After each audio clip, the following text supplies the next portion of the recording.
Let me start by thanking Heidi and Gina for your courage and your leadership and your devotion to our country. President Biden, members of our cabinet, members of Congress, and my fellow Americans, please have a seat.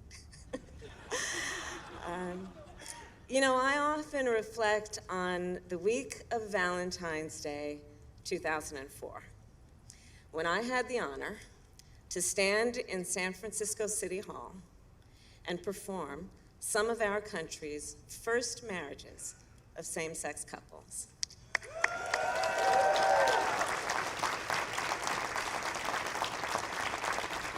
I saw tears of joy that day as people celebrated basic human rights, the right to be recognized as a family, the right to be with the person you love, whether at a military graduation, a hospital bedside, or a naturalization ceremony.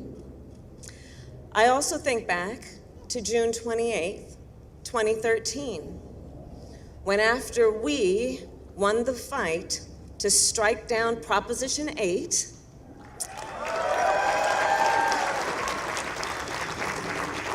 and I had the privilege and honor to pronounce my friends Chris Perry and Sandy Steer spouses for life. Again at San Francisco City Hall, and this time it was on the Harvey Milk balcony. And Chris and Sandy are here today with their 4 sons, Elliot, Frank, Spencer, and Tom.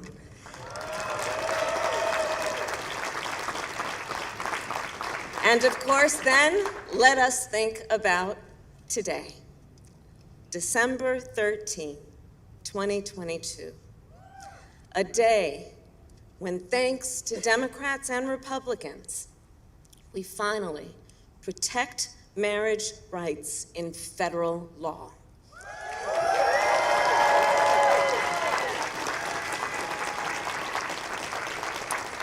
For millions of LGBTQI+ Americans and interracial couples, this is a victory, and it is part of a larger fight. The Dobbs decision reminds us that fundamental rights are interconnected, including the right to marry who you love, the right to access contraception, and the right to make decisions about your own body.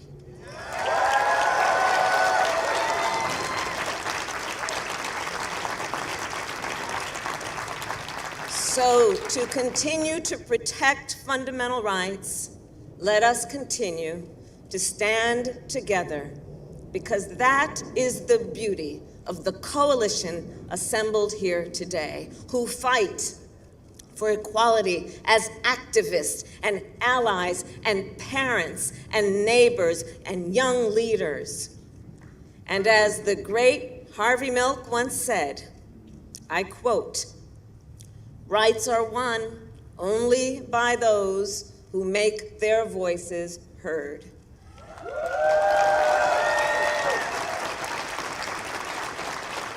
And because you made your voices heard, marriages are more secure, and Joe Biden is our president.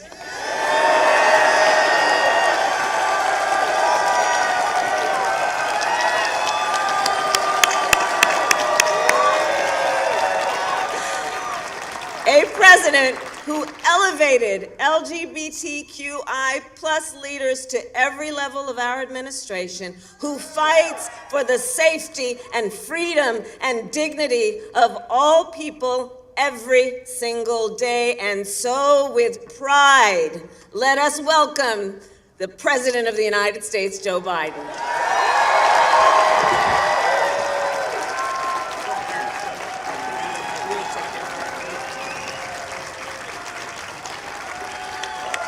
Hello, hello, hello.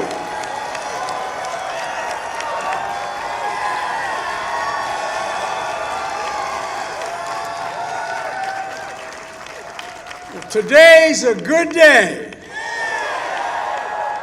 A day America America takes a vital step toward equality, toward liberty and justice, not just for some, but for everyone, everyone.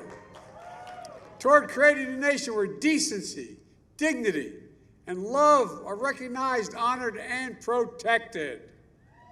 Today, I sign the Respect for Marriage Act into law.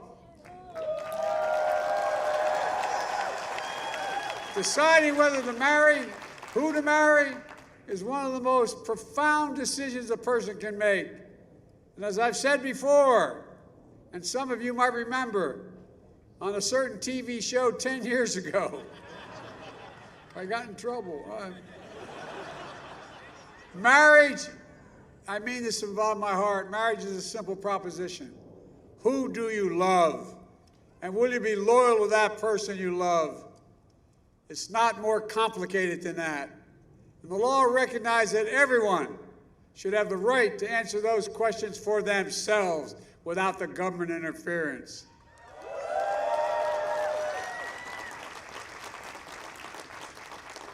It also secures the federal rights, protections that come with marriage.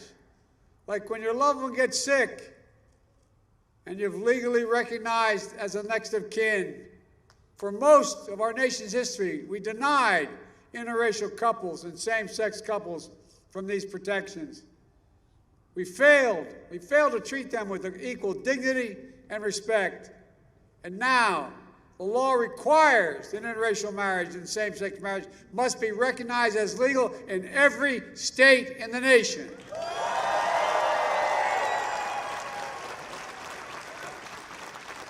I want to thank all of you for being here today, for being part of this important movement.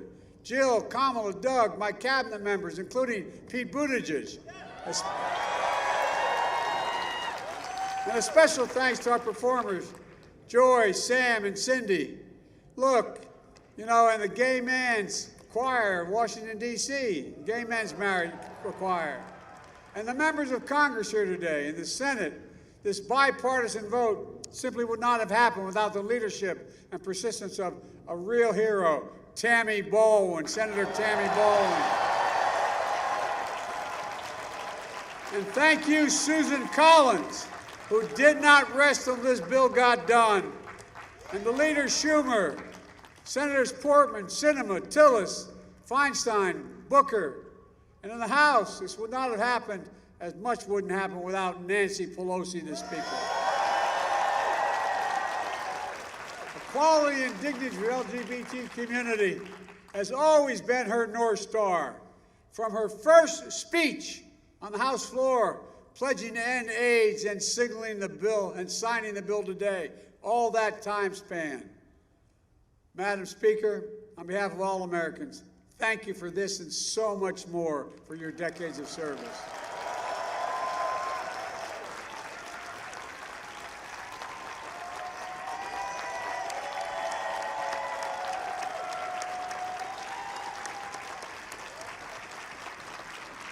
We also owe our special thanks to representatives like Jerry Nadler, who first introduced the Respect for Marriage Act a decade ago, David Cicilline, and Sharice Davids as leaders of the Equality Caucus, and so many others, many of whom are here today, who did what was right. Standing behind me are dozens of plaintiffs. Up there, don't jump. The dozens of plaintiffs who fought for marriage equality through the years, as well as families whose existence would not be possible without the bonds of love and this law honors and protects. Look, we're here today to celebrate their courage and everyone who made the day possible. Courage that led to progress we've seen over the decades, progress that gives us hope that every generation will continue our journey toward a more perfect union. On this day, I think of Mildred and Richard Loving, a young woman of color and a young white man. They met as family friends and eventually fell in love. In 1958, they drove to Washington, D.C. to get married because the relationship was illegal in Virginia. They went back home. 5 weeks later, police burst into their house and arrested them for the crime of being married. The crime of being married. They were sentenced to 1 year in prison unless they agreed to leave Virginia and not return for 25 years.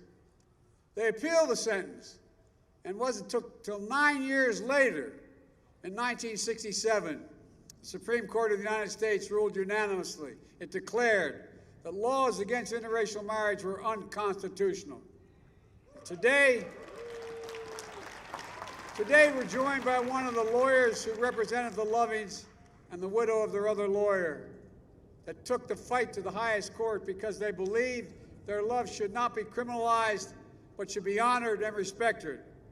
As Mildred Loving said, previous generations were, quote, bitterly divided over something that should have been so clear and right. So clear and right. No one could put it better. And later, Mildred fought something else that's so clear and right. Marriage equality for LGBTQ Americans. And today, we celebrate our progress from Hawaii, the first state to declare that denying marriage of same-sex couples is unconstitutional, to Massachusetts, the first state to legalize marriage equality for couples like Gina and Heidi, who you just heard from. To all the advocates, excuse me, who worked to block or overturn state bans. As you heard earlier, Vice President Harris took a stand as Attorney General in California. Talked earlier. Others also spoke out. One of them was my son, Beau Biden, who was Attorney General of the state of Delaware, who filed an amicus brief with the Supreme Court in favor of marriage equality and pushed to add gender identity protections into the law as well. Today, remember Edie Windsor and her partner, Thea. In 1965, they met in their 30s. They fell in love, secretly got engaged, and Edie wore an engagement pin rather than a ring to avoid questions. They had 40 wonderful years together. Then Thea was diagnosed with MS, and Edie became her full-time caregiver. They went to Canada. They got married. As Edie would say, don't postpone joy. And then Thea died soon after, grieving Edie learned, since their marriage wasn't legally recognized, she would have to pay $360,000 in estate taxes. Viewed as strangers rather than partners for 4 decades. Simply unconscionable and unacceptable. So Edie took her case to the Supreme Court and she won. Before Edie passed away, she fell in love again at age 87. Finally experienced the joy and dignity of legally recognized marriage to Judith. Judith is here today with us. Judith, are you up there?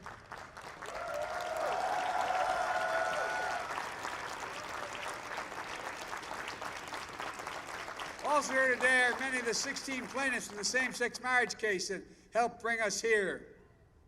They were subjected to intense public scrutiny and harassment, physical threats and violence for years as their cases made their way through the courts. Jim couldn't be here today, but he and I spoke on that day in June 2015 when he was on the steps of the United States Supreme Court. I called him right after that historic victory, a victory not just for the plaintiffs, but for the whole country, and I would argue for the world. My fellow Americans, the road to this moment has been long, but those who believe in equality and justice, you never gave up. Many of you standing on the South Lawn here. So many of you put your relationships on the line, your jobs on the line, your lives on the line to fight for the law I'm about to sign.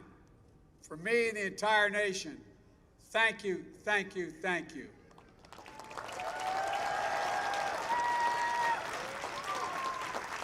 It's one thing for the Supreme Court to rule on a case, but it's another thing entirely if elected representatives of the people to take a vote on the floor of the United States Congress and say loudly and clearly, love is love, Right is right.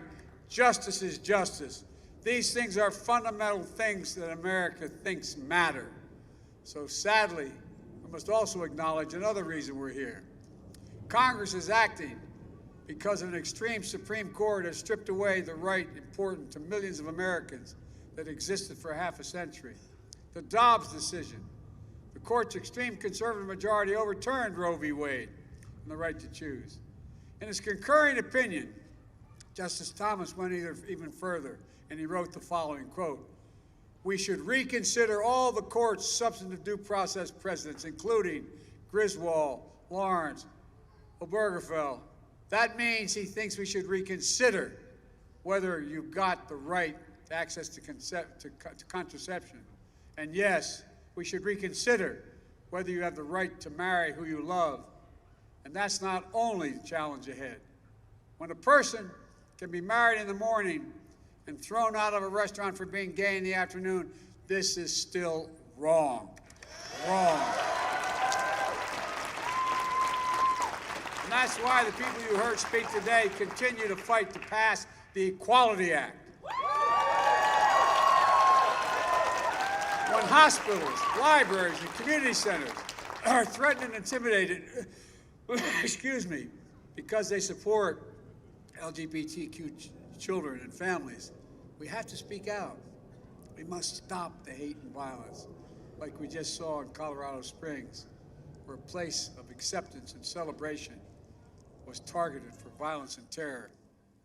We need to challenge the hundreds of callous and cynical laws introduced in the states targeting transgender children, terrifying families, and criminalizing doctors who give children the care they need. We have to protect these children so they know they are loved, and we will stand up for them and say they can seek for themselves. Folks, racism, anti-Semitism, homophobia, transphobia, they're all connected. But the antidote to hate is love. This law and the love it defends strike a blow against hate in all its forms. And that's why this law matters to every single American, no matter who you are or who you love. This shouldn't be about conservative or liberal, red or blue. No, this is about realizing the promise of the Declaration of Independence, a promise rooted in a sacred and secular beliefs, a promise that we're all created equal. We're all entitled to what Abraham Lincoln called an open field and a fair chance. You know, there's nothing more decent, more dignified, more American that we're about what we're doing here today. It's about who we are as a nation. It's about the substance of our laws. It's about being true to the best of the soul of America. Decency, dignity, love. Let me close with something else that happened on the same day that Congress sent me this bill. Brittany Griner was finally on her way home.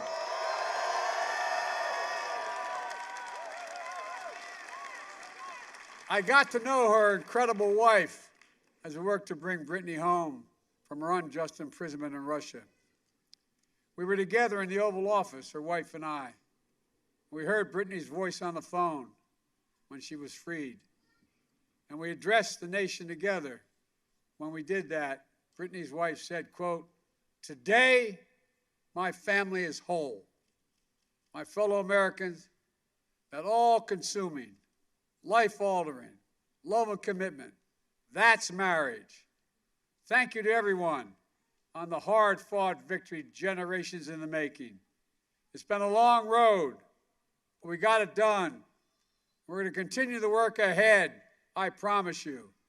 God bless you all, and may God protect our troops. And now, let me sign the Respect for Marriage Act into law."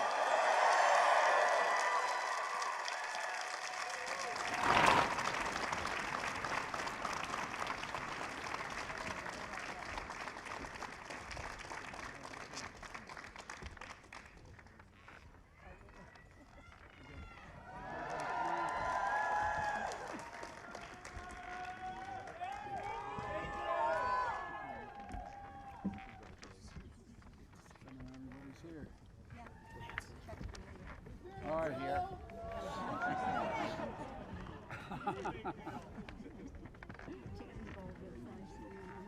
I did. She was that day. Right, she was that day. Here we go.